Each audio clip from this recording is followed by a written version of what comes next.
여러분 안녕하세요. 지금부터 사순절 세 번째 주간 예배를 시작하도록 하겠습니다. 다 같이 인내송으로 나는 예배자입니다. 하나님 앞에 찬양 올려드리겠습니다.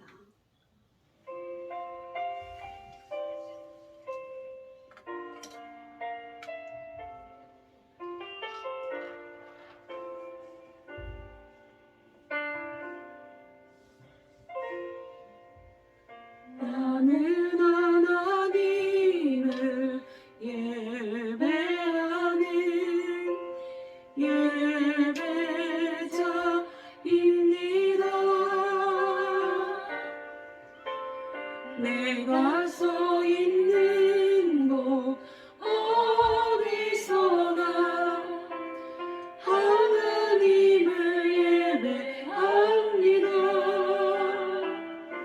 내 영혼 거룩한 은혜를 향하여 내 맘은 완전한 하나님 향하여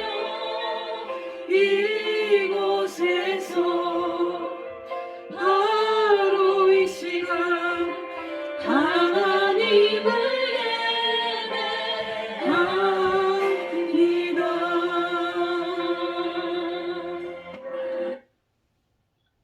우리 교독문 10번 함께 교독하시도록 하겠습니다. 시편 16편입니다. 하나님이여 나를 지켜주셔서 내가 주께 피하나이다. 내가 여호와께 아뢰되 주는 나의 주님이시오니 주밖에는 나의 복이 없다 하였나이다. 땅에 있는 성도들은 존귀한 자들이니 나의 모든 즐거움이 그들에게 있도다. 다른 신에게 예물을 드리는 자는 괴로움이 더할 것이라. 나는 그들이 드리는 피의 전제를 드리지 아니하며 내 입술로 그 이름도 부르지 아니하리로다. 여호와는 나의 산업과 나의 잔의 소득이시니 나의 분깃을 지키시나이다. 내게 줄로 재어준 구역은 아름다운 곳에 있으며 내 기업이 실로 아름답도다. 나를 훈계하신 여호와를 송축할지라. 밤마다 내 양심이 나를 교훈하도다. 내가 여호와를 항상 내 앞에 모심이여 그가 나의 오른쪽에 계심으로 내가 흔들리지 아니하리로다. 아멘. 우리 사도신경으로 우리의 신앙을 고백하시도록 하겠습니다. 다 같이 한 목소리로 고백하시겠습니다. 나는 전능하신 아버지 하나님 천지의 창조주를 믿습니다. 나는 그의 유일하신 아들 우리 주 예수 그리스도를 믿습니다. 그는 성령으로 잉태되어 동정녀 마리아에게서 나시고 본디오 빌라도에게 고난을 받아 십자가에 못 박혀 죽으시고 장사된 지 사흘 만에 죽은 자 가운데서 다시 살아나셨으며 하늘에 오르셔 전능하신 아버지 하나님 우편에 앉아 계시다가 거기로부터 살아있는 자와 죽은 자를 심판하러 오십니다. 나는 성령을 믿으며 거룩한 공교회와 성도의 교제와 죄를 용서받는 것과 몸의 부활과 영생을 믿습니다. 아멘. 우리 갈보리산 위에 하나님 앞에 찬양 올려드리도록 하겠습니다.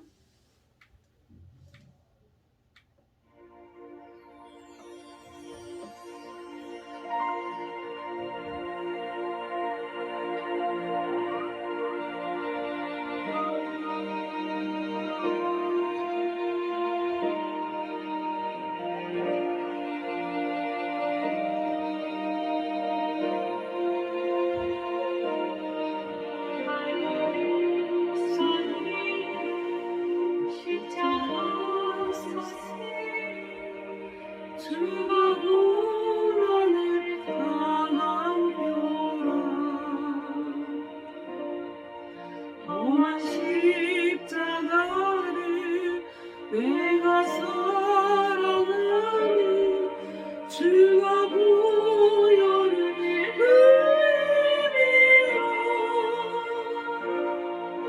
죄와 승리를 얻기까지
중에 계신 우리 주와 함께 내가 죽도록 충성하리. 죄와 승리에 얻기까지 주의 십자가 사랑하리.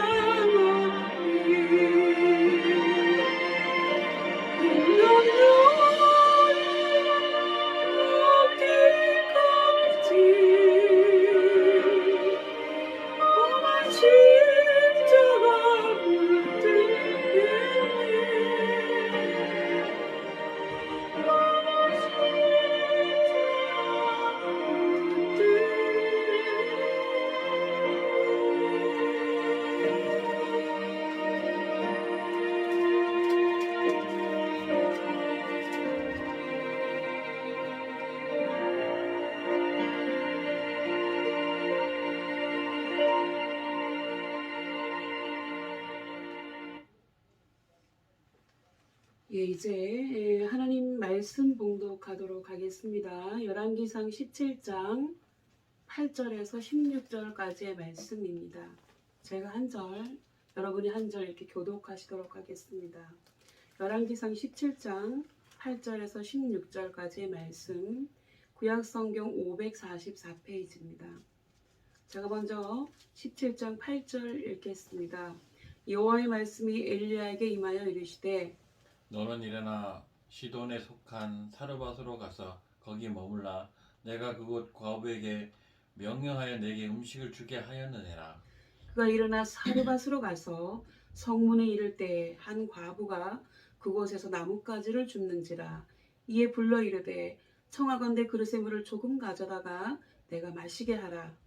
그가 가지러 갈 때에 엘리야가 그를 불러 이르되 청하건대 내 손에 떡 한 조각을 내게로 가져오라. 그가 이르되 당신의 하나님 여호와께서 살아계심을 두고 맹세하노니 나는 떡이 없고 다만 통에 가루 한 움큼과 병에 기름 조금뿐이라. 내가 나뭇가지 둘을 주어다가 나와 내 아들을 위하여 음식을 만들어 먹고 그 후에는 죽으리라. 엘리야가 그에게 이르되 두려워하지 말고 가서 내 말대로 하려니와 먼저 그것으로 나를 위하여 작은 떡 한 개를 만들어 내게로 가져오고 그 후에 너와 내 아들을 위하여 만들라. 이스라엘 하나님 여호와의 말씀이 나 여호와가 비를 지면에 내리는 날까지 그 통에 가루가 떨어지지 아니하고 그 병에 기름이 없어지지 아니하리라 하셨느니라. 그가 가서 엘리야의 말대로 하였더니 그와 엘리야와 그의 식구가 여러 날 먹었으나 다 함께 읽겠습니다. 여호와께서 엘리야를 통하여 하신 말씀같이 통에 가루가 떨어지지 아니하고 병에 기름이 없어지지 아니하니라. 아멘. 기도하겠습니다. 하나님 아버지, 이 시간도 우리가 말씀 듣기를 원합니다. 우리 가운데 찾아와 주셔서 친히 말씀해 주시고 그 말씀이 우리를 변화시키고 우리의 삶을 주장할 수 있도록 우리에게 은혜와 긍휼을 베풀어 주옵소서. 감사드리고 예수님의 이름으로 기도드립니다. 아멘. 오늘 말씀의 제목은 왜 까마귀인가입니다. 오늘은 선지자 엘리야와 관련한 말씀을 가지고 은혜를 나누겠습니다. 북왕국 이스라엘의 우상 숭배는 초대 왕인 여로보암 때부터 시작되어서 아합 왕 때에 절정에 달했습니다. 아합은 이스라엘의 역대 왕 중에서 가장 사악한 왕이었지요. 그리고 엘리야는 우상 숭배가 절정에 달했던 아합과 아하시아 때에 이스라엘에서 활동했던 하나님의 선지자였습니다. 그는 3년 반의 기나긴 가뭄 속에서도 하나님의 약속만을 믿고 기다린 인내의 선지자이기도 했지요. 그는 사르밧 과부의 죽은 아들을 살렸고요. 거짓 선지자들 850명과 갈멜산에서 대결하여서 승리하고 오직 하나님만이 유일하신 참 하나님이심을 증명했습니다. 그리고 그는 죽지 않고 살아서 회오리 바람을 타고 승천하였지요. 오늘은 엘리야가 아합 왕에게 가뭄을 예언하고 그리 시냇가에 몸을 숨겨 지내다가 하나님의 지시에 따라 하나님을 알지 못하는 이방 땅 사르밧의 한 과부의 집에 머물면서 전능하신 하나님의 능력을 나타낸 내용에 대해서 함께 말씀을 나누겠습니다. 엘리야 선지자의 사역을 시작하던 때는 이스라엘의 우상 숭배가 만연하던 때였습니다. 여러분, 난세의 영웅이 난다는 말이 있는 것처럼 이스라엘 역사의 암흑기에 선지자 엘리야가 나타난 것이죠. 엘리야의 사역 중에 대부분은 우상 바알신을 숭배하는 세력들과의 싸움이었습니다. 그는 어떤 권력이나 세력 앞에서도 조금도 굴하지 않는 강하고 담대한 기백의 인상을 남긴 하나님의 선지자였지요. 그리고 그가 남긴 행적은 그의 제자인 엘리사와 마찬가지로 하나님의 능력의 상징인 여러 이적들로 가득하였습니다. 엘리야와 아합 이 두 사람은요, 물과 기름처럼 도저히 합칠 수 없는 극과 극의 관계였습니다. 엘리야는 하나님을 섬기는 사람이었고요. 아합은 우상을 숭배하는 자였으며 엘리야는 하나님의 선지자였고 아합은 세상 권력을 가진 왕이었습니다. 엘리야는 바람과 비와 이슬을 하나님이 주신다고 믿는 사람이었고요. 아합은 바알신이 비를 내려준다고 믿는 사람이었지요. 그런데 엘리야가 아합에게 이런 말을 합니다. 나의 섬기는 이스라엘 하나님 여호와의 사심을 가리켜 맹세하노니 하나님의 말씀이 없으면 수년 동안 비와 이슬이 있지 아니하리라 하셨느니라. 아합으로서는 엘리야의 말은 도저히 받아들일 수 없는 말이었습니다. 아합은 그의 선왕이나 그의 아내의 영향을 받았기 때문에 그가 섬기는 신 바알이 바람과 비를 내어주는 폭풍우의 신이라고 믿고 있었기 때문이지요. 우리나라에도 여러 가지 신화가 있습니다만은 유명한 신화 중에 우가리 신화라고 하는 그런 신화가 있는데 거기에서 바알은요, 바람과 비를 주관하는 풍요의 신으로 묘사하고 있습니다. 그런데 하나님이 수년 동안 비를 내려주지 않겠다니요. 아합의 입장에서는 대단히 귀에 거슬리고 불쾌한 말이었으며 자기가 숭배하고 있는 바알신의 존재와 바알신의 능력을 완전히 무시하는 말을 한 셈이니까 아합 왕의 분노를 사게 된 것입니다. 이때 하나님께서 엘리야 선지자에게 이렇게 말씀하십니다. 너는 여기에서 떠나 동쪽으로 가서 요단 앞 그릿 시냇가에 숨고 그 시냇물을 마시라. 내가 까마귀들에게 명령하여 거기서 너를 먹이게 하리라고 말씀해 주셨습니다. 그렇다면 하나님이 엘리야에게 왜 여기에서 떠나 그릿 시냇가에 숨으라고 하셨을까요? 아마 다음과 같은 이유와 목적 때문에 그렇게 하시는 것은 아닐까요? 첫 번째, 하나님께서 엘리야에게 그릿 시냇가에 숨으라고 하신 이유는요, 아합 왕이 엘리야를 죽이려고 할 것이기 때문에 그렇습니다. 여러분, 대단한 경초가로 소문난 아합이요, 엘리야가 한 말을 그의 아내인 이세벨에게 전할 것은 뻔한 일이었습니다. 그렇다면 이세벨은 가만히 있을까요? 당연히 엘리야를 당장 잡아오라고 소리를 지를 것이고 엘리야는 이세벨의 손에 꼼짝없이 죽게 되겠지요. 이세벨은 바알신의 발생지인 시돈의 왕 엣바알의 딸이었습니다. 당연히 그녀는 바알신을 숭배하는 광신도였기 때문에 하나님의 선지자들을 죽이는 악녀를 자처했습니다. 아합 왕이 악하고 우상 숭배자가 된 것도 그의 아내 이세벨의 영향이 컸다고 볼 수 있습니다. 그래서 하나님이 아합과 이세벨로부터 엘리야를 보호하시기 위해서 한 발 앞서 엘리야에게 사람들의 눈에 띄지 않는 요단 동편 그릿시내가에 몸을 숨기라고 하신 것이지요. 여러분, 그리고 하나님이 엘리야를 그릿시내가로 보내신 또 다른 이유는요, 그곳에서 신기하고 놀라운 체험을 하게 하시기 위해서 그랬습니다. 까마귀들이 어디에서 물어오는지는 알 수 없지만 떡과 고기를 아침 저녁으로 물어오는 것입니다. 그것도 한두 번이나 몇 번으로 끝난 것이 아니고요.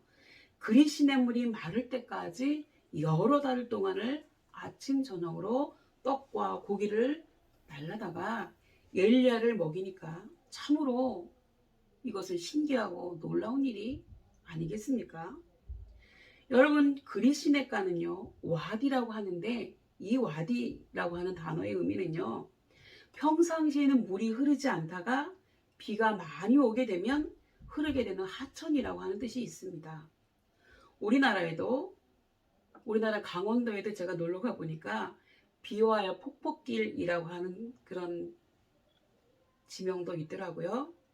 까마귀라고 하는 새가 인간들이 버린 음식으로 줄임배를 채우는 일은 흔히 있는 일입니다. 그렇지만 이렇게 아침 저녁으로 떡과 고기를 날라다가 사람을 먹이는 경우는 천지창조 후에 엘리야가 처음일 것입니다. 세상에 어떻게 이런 일이 가능했을까요, 여러분? 그것은요, 하나님이 까마귀들에게 그렇게 하라고 명령하셨기 때문이라고 했습니다. 4절 말씀이죠.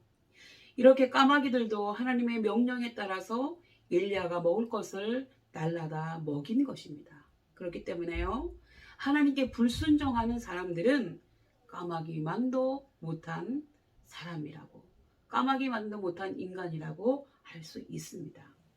하나님이 엘리야를 그릿시냇가로 보내신 세 번째 이유는요, 엘리야가 악의 세력, 우상의 세력과 싸워 이길 수 있는 영적인 힘을 쌓게 하기 위해서 그렇게 하셨을 것으로 보입니다. 이것이 하나님이 엘리야를 그릿시냇가로 보내신 가장 큰 목적이었을 것으로 생각됩니다. 엘리야가 앞으로 있을 우상을 섬기는 세력들과의 대결에서 승리하려면 반드시 영적인 힘이 있어야 했습니다. 그래서 그로 하여금 영력을 키울 수 있는 시간들을 하나님께서 주셨다고 볼 수 있습니다. 이렇게 엘리야는 그릿시냇가에서 지내는 반년의 세월 동안 선택의 여지 없이 아주 많은 시간을 엎드려 기도하며 깊은 영적인 체험을 하며 영적인 힘을 길렀을 것으로 보입니다. 그러나 계속되는 가뭄에 그릿시냇가의 물도 여지없이 말라버렸습니다. 엘리야의 식수가 끊긴 셈이지요. 게다가 아침 저녁으로 떡과 고기를 물어오던 까마귀들도 이제 오지 않았습니다. 그래서 엘리야는 그곳에서 더 이상 살 수가 없었습니다. 이제 떠날 때가 된 거지요. 그때 하나님이 엘리야에게 또 이렇게 말씀하십니다. 너는 일어나 시돈에 속한 사르밧으로 가서 거기 머물라. 내가 그곳 과부에게 명령하여 너희의 음식을 주게 하였느니라. 여러분, 여기에서 사르밧이 속한 시돈은 어떠한 지역입니까? 그것은 우상의 본거지이고요. 바로 악한 왕후 이세벨의 고향 아닙니까? 그런데 하나님은 지금 엘리사에게 그곳으로 가라고 명령하시는 것입니다. 사르밧은요, 지중해 연안 시돈과 두로 사이에 있는 베니케인의 성읍이었습니다. 사르밧은 사렙다의 옛 이름입니다. 그리고 예수님도 사렙다 과부의 이야기를 설교 중에 인용하신 적도 있습니다. 누가복음에 나와 있지요. 이렇게 하나님이 엘리야를 사르밧으로 보내신 것은 아합의 통치권이 미치는 이스라엘 국경을 벗어나게 하기 위함이셨습니다. 엘리야가 이스라엘에 있으면 아무래도 그의 신변이 위험에 처할 수도 있기 때문에 안전한 곳으로 옮기신 것이지요. 엘리야가 간 곳 사르밧은요, 이방인의 성읍이었고 그가 머물 집도 이방 여인의 집이었습니다. 다시 말하면 이스라엘에 많은 과부가 있었지만 정작 하나님의 선지자에게 음식을 주어 먹게 한 과부는 이스라엘 여인이 아니라 이방의 여인이었다고 하는 사실입니다. 이렇게 이스라엘 안에는 엘리야를 숨겨주고 엘리야에게 의식주를 제공할 만한 과부가 단 하나도 없었다고 하는 것은 선민이라고 하는 이스라엘의 수치이고요. 이방인들에게는 긍지와 기쁨이라고 할 수 있습니다. 그리고 왜 하필이면 까마귀, 새 중에서 하필이면 이스라엘 사람들이 부정하게 생각하는 까마귀를 통해서 하나님의 종인 엘리야 선지자에게 먹을 것을 제공하도록 하셨을까요? 저는 이 일을 통해서 하나님께서 이 코로나 시대에 우리에게 하시는 말씀이 분명히 있다고 생각합니다. 첫 번째는요, 말씀을 가까이 하며 하나님을 가까이 해야 한다고 하는 것입니다. 그럼 본문의 앞장인 열왕기상 16장 34절을 보시면 그 시대에 베델 사람 히엘이 여리고를 건축하였는데 그가 그 터를 쌓을 때에 맏아들 아비람을 잃었고 그 성문을 세울 때에 막내 아들 수굽을 잃었으니 는 여호와께서 눈의 아들 여호수아를 통하여 하신 말씀과 같이 되었더라 라고 하는 기록이 있습니다. 여기에 대해서 여호수아 6장 26절에는 이렇게 예언하고 있습니다. 여호수아가 그때 맹세하게 하여 이르되 누구든지 일어나서, 그러니까 여호수아가 여리고 성을 점령하고 나서 다시는 이 여리고 성을 세우지 마라 하면서 예언한 내용입니다. 누구든지 일어나서 이 여리고 성을 건축하는 자는 여호와 앞에서 저주를 받을 것이라. 그 기초를 쌓을 때 그의 맏아들을 잃을 것이요 그 문을 세울 때 그의 막내 아들을 잃으리라 하였더라 라고 기록하고 있는 것입니다. 다시 말하면 이스라엘 백성들이 하나님의 말씀을 가까이 하지 않고 그 말씀을 몰랐기 때문에 이러한 실수를 범해서 재앙을 만났다고 하는 것을 알 수 있습니다. 그렇기 때문에 하나님의 말씀을 가까이 하지 않으면 그것이 곧 재앙이라고 하는 것입니다. 그리고 두 번째는요, 하나님을 올바르게 섬기고 우상을 숭배하지 말아야 한다는 것입니다. 우리 16장 29절, 30절, 33절을 보시면 남유다의 아사왕 제38년에 오므리의 아들 아합이 북이스라엘의 왕이 되니라. 오므리의 아들 아합이 북이스라엘의 수도 사마리아에서 22년 동안 이스라엘을 다스리니라. 오므리의 아들 아합이 그의 이전의 모든 사람보다 여호와 하나님이 보시기에 악을 더욱 행하여, 여기서 악이라고 하는 것은 우상 숭배하는 걸 의미합니다. 또 아세라상을 만들었으니 그는 그 이전에 이스라엘의 모든 왕보다 심히 이스라엘 하나님 여호와를 노하게 하였더라 라고 기록하고 있습니다. 다시 말하면 이스라엘 백성들이 하나님을 가까이 하지 않고 우상을 숭배하였기 때문에 첫 번째와 같은 일이 벌어지고 이스라엘에도 재앙이 닥치게 되었다고 하는 것입니다. 그리고 마지막 세 번째는요, 믿는 사람들이 바르게 살지 않으면 하나님께서는 축복의 촛대를 다른 곳으로 옮기신다고 하는 것입니다. 우리의 역사 속에는 기록하고 기록하지 못하고 있지만요, 우리는 원래 셈족 계열의 사람들이었습니다. 그러나 오랜 기간 하나님과 상관없는 삶을 살다가 엄청난 고난을 겪게 되었고요. 특히나 6.25 사변 이후에 세계에서 가장 못 사는 나라가 되었습니다. 그래서 북한에서 남한을 쳐들어온 6.25 사변 때에도 수많은 나라에서 우리나라의 전쟁을 지원하려고 왔지만요, 전쟁 이후에는 본격적으로 가장 못 살고 전염병이 창궐했던 이 나라를 돕기 위해서 선교사님들이 들어와서 병원과 학교 등을 세워나가기 시작했고요. 지금의 발전된 상태까지 이르게 된 것입니다. 그리하여 이제 수혜국에서 공여국의 위치에 서게 되었습니다. 그러나 이 세상의 종말이 오기까지는, 그 전까지는 합법적으로 고난을 부여받은 마귀가 우리의 생각을 조작하여서 우리를 도운 나라에 대해서 적대감을 가지게 만들었을 뿐만 아니라요, 우리를 도우신 하나님에 대해서도 말로 표현할 수 없는 모욕적인 언사를 하는 것을 당연시하게 되었고요. 그로 인해 어디 가서 내가 예수님 믿어요, 내가 교회 다녀요 라는 말을 떳떳하게 할 수 없는 세상이 오고야 말았습니다. 이러한 일에 대해서 우리는 냉철한 판단을 할 수 있어야 한다는 것입니다. 당연히 우선시 되어야 하는 것은 믿는다고 하면서도 바르게 살지 못한 것에 대한 회개가 우선시 되어야겠죠. 그러나 더 깊게 생각해야 하는 것은 누구의 잘잘못을 가리기 전에 이러한 상황이 지속된다면 하나님께서는 그분의 축복의 촛대를 다른 곳으로 옮기신다고 하는 사실입니다.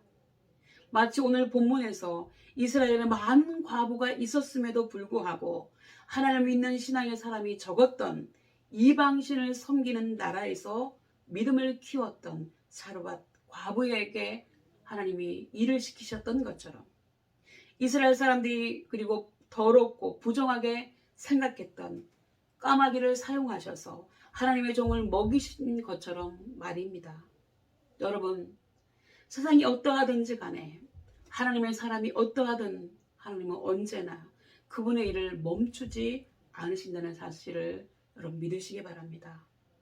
다만 바라는 것은 하나님께서 어느 누구를 주목하시고 계시며 누구를 쓰시는가 하는 문제입니다. 그렇기 때문에 지금 여러분의 신앙과 행동은 너무나도 중요하다고 하는 사실입니다. 현재와 같은 사회적인 분위기 속에서 하나님을 섬기는 믿음이 사라져간다면 그것은 우리에게 코로나보다 더 큰 재앙이라고 하는 사실을 우리는 잊지 말아야 합니다. 하나님께서 이 민족을 떠나시며 우리에게서 눈을 돌리신다면 어떻게 될지 여러분은 상상해 보신 적이 있으십니까? 그것은 우리에게 어마어마한 재앙이 될 것입니다. 여러분, 그렇다면 모두가 하나님을 섬기지 않는 곳에서 복음을 받아들여서 하나님을 믿고 하나님의 종을 잘 대접한 이 사르밧에 사는 이 과부는 어떻게 되었을까요? 그가 정말 남편 없이 살아가면서 두 아들과 어렵고 힘들게 살아가다가 하나님의 명령으로 이 하나님의 사람 엘리야를 대접함으로 인해서 마지막 남은 밀가루와 기름으로 이 엘리야 선지자를 잘 대접한 이후에 하나님께서 그 여인에게 복을 주셔서 다른 집에 다 어려움이 온다 할지라도 이 집에만큼은 밀가루와 기름이 가뭄이 있는 동안 이스라엘 전 지역에 또 이 온 지역에 가뭄이 지속되는 동안 이 집은 안전할 수 있었다고 하는 사실입니다. 여러분, 이와 같이 하나님이 계신 곳은 축복이고 하나님이 떠나시면 그것이 바로 재앙이라고 하는 사실을 우리는 잊지 말아야 할 것입니다. 오늘 말씀을 마무리하겠습니다. 오늘 우리가 살아오면서 경험하지 못한 코로나 상황 속에서 매우 혼란스러운 현실을 보내고 있습니다. 그러나 우리가 더욱 경계해야 할 것은 코로나보다 더 큰 재앙이 우리에게 임하지 않기를 위해서 기도하면서 믿음을 지키고 바르게 살아가야 한다고 하는 사실입니다. 우리가 엄마 뱃속에서 잉태되고 태어난 사실을 확인하지 않았더라도 우리의 어머니를 인정하는 것처럼 우리의 눈에 보이지 않는다 할지라도 하나님의 존재를 인정해야 한다고 하는 것입니다. 우리가 지금 이렇게 숨쉬는 것, 우리에게 이렇게 좋은 기후를 주신 것은 또 우리에게 변함없이 풍요로운 결실을 허락하신 분이 누구신지를 우리는 잊지 말아야 하고 그분을 전하는 일을 멈추지 않아야 한다고 하는 것입니다. 그렇지 않으면 아무도 거들떠보지 않은 나라에 하나님의 종들을 보내시고 그들로 하여금 병원과 학교, 교회를 세워서 지금까지 인도하시며 잘 사는 대한민국으로 만들어주신 하나님께서 이제 이 축복의 촛대를 다른 나라로 옮기실 수 있기 때문에 그렇습니다. 그저 자기들의 편의를 내세워서 인권을 부르짖으며 하나님의 뜻과 섭리하는 다른 방향으로 가고 있는 그 사람들 무턱대고 따라가서는 안 되는 이유가 여기에 있다고 하는 사실입니다. 우리는 이제 무턱대고 남을 따라가기보다는 하나님께서 우리에게 무엇을 원하시는지를 다시 한번 깊이 생각하고 행동해야 합니다. 그것이 진정한 애국이고요. 우리 모두 살 수 있는 길이라고 하는 것을 마음속에 새기시면서 남의 말 하듯이 교회와 믿는 사람들을 비판하지 마시고 이 땅에 다시 한번 그리스도의 계절이 올 수 있도록 다시 한번 하나님의 나라가 넓어질 수 있도록 힘쓰시는 여러분들이 다 되시기를 예수님의 이름으로 축복합니다. 기도하시겠습니다.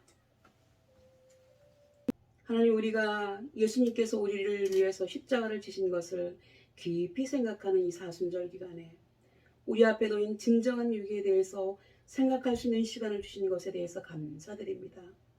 하나님께서 그동안 남의 말 하듯이 교회와 믿는 사람들에게 말로써 행동으로써 돌을 던졌던 우리의 죄악을 용서하여 주옵소서.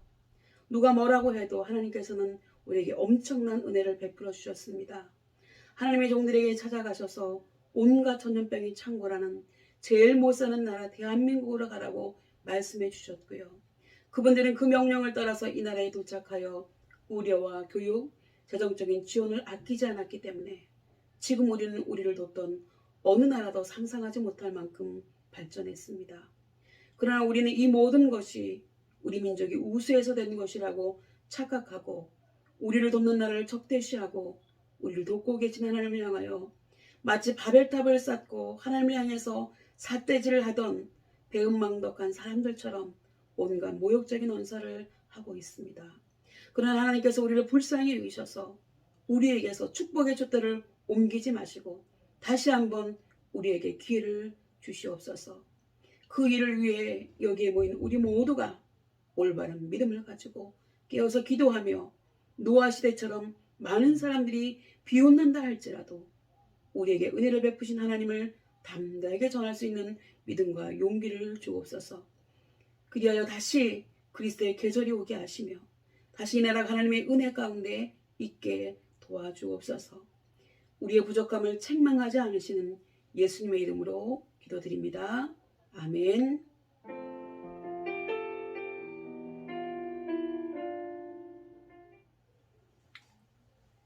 우리 주님 말씀하시면 같이 찬양하겠습니다.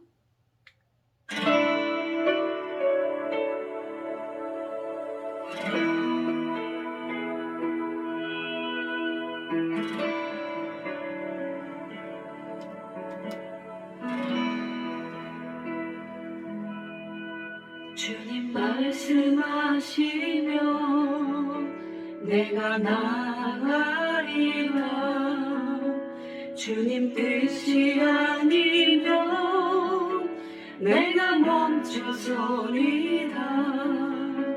나의 가고 서는 것 주님 뜻에 있으니 오 주님 나를 이끌소서. 주님 말씀하시면 내가 나가리라. 주님 뜻이 아니면 내가 멈춰 서리라. 나의 가고 서는 곳 주님 뜻에 있으니 오 주님 나를 이끌소서. 뜻하신 그곳에 나 있기 원합니다. 이끄시는 대로 순종하며 살리니 연약한 내 영혼 통하여 임하소서.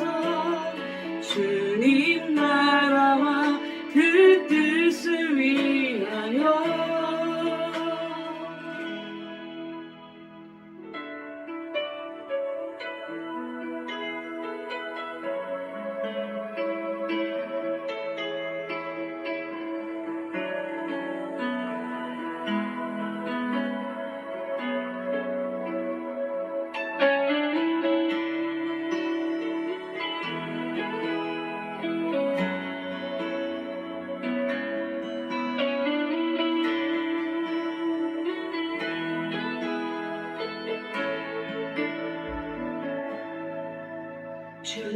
말씀하시며 내가 나아가리라.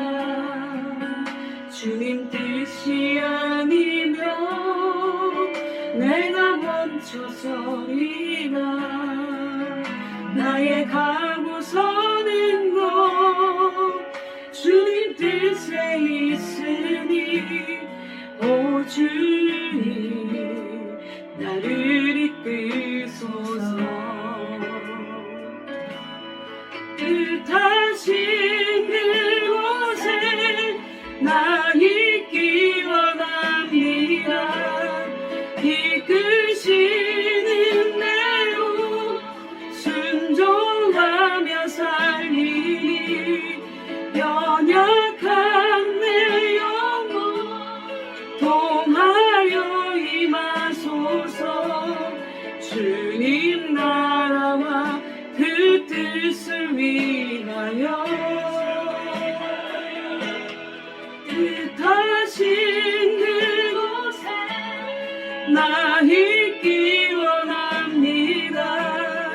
이끄시는 대로 순종하며 살리니 연약한 내 영혼 동하여 임하소서. 주님 나라와 그 뜻을 위하여 오 주님 나를 이끄소서.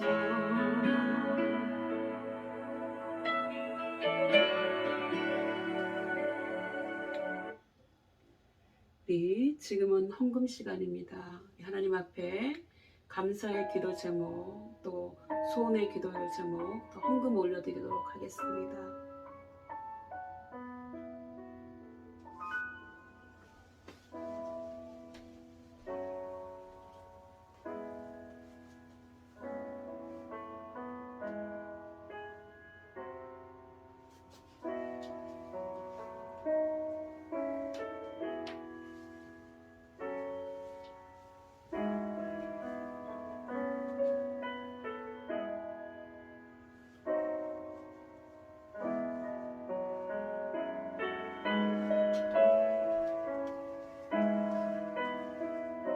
기도하겠습니다. 하나님 아버지, 시간 우리가 하나님의 은혜에 감사해서 감사의 기도 제목 올려드렸습니다. 하나님께서 이들의 기도 제목 받으시고 이들의 감사가 더욱더 넘쳐날 수 있도록 하나님께서 은혜를 더하여 주시옵소서. 또 하나님 아버지, 우리 하나님 앞에 소원의 기도 제목 올려드렸습니다. 하나님께서 은혜 위에 은혜를 더하여 주셔서 이들의 소원의 모든 기도의 제목들이 하나님 안에서 응답되어지는 귀한 역사가 있게 해 주옵소서. 또 하나님 앞에 우리가 가진 것의 일부를 정성껏 올려드립니다. 하나님, 헌금 드린 손길들 주님 기억하여 주시고 그들의 삶이 더 풍요롭게 주님께서 채워 주옵소서. 하나님 아버지, 또 11조임을 드린 손길들 주님 기억하여 주셔서 하나님 10의 1을 드리고 10의 9로 생활하는 그들의 삶이 10의 10으로 사는 삶보다 더 풍성해질 수 있도록 그들의 삶을 축복하시고 함께해 주옵소서. 감사드리고 예수님의 이름으로 간절히 기도드리옵나이다. 아멘.